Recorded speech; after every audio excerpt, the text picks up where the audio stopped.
morning, shining some new light on a controversial plea deal for a wealthy investor accused of molesting dozens of underage girls. This decision to investigate reflects the Me Too movement, potentially touching on the Trump administration and many other powerful people.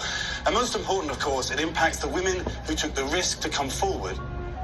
Now New York's finally showing an interest.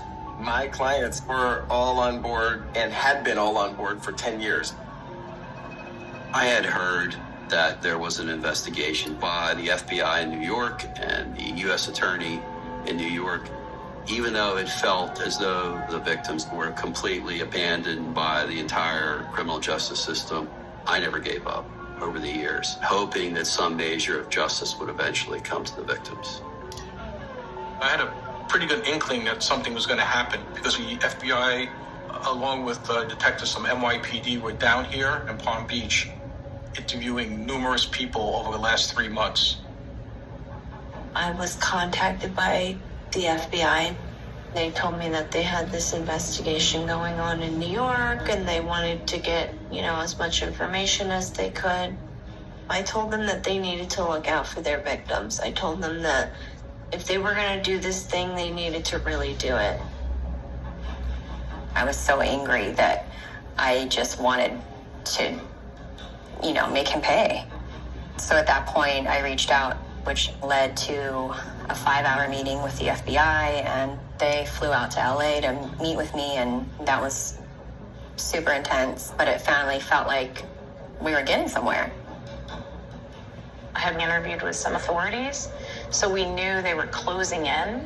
We were really excited. I never ever thought that he would be held accountable.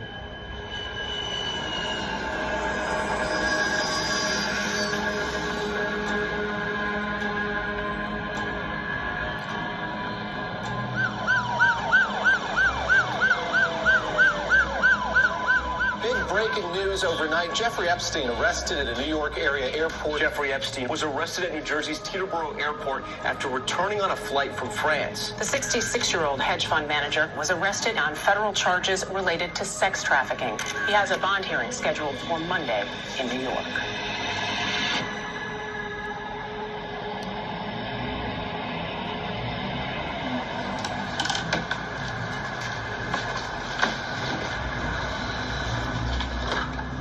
When I found out that he was arrested, I was like, oh my God, finally, he's going to pay for everything that he has done. I'm going to New York, even though I didn't want to see him. I'm going to see him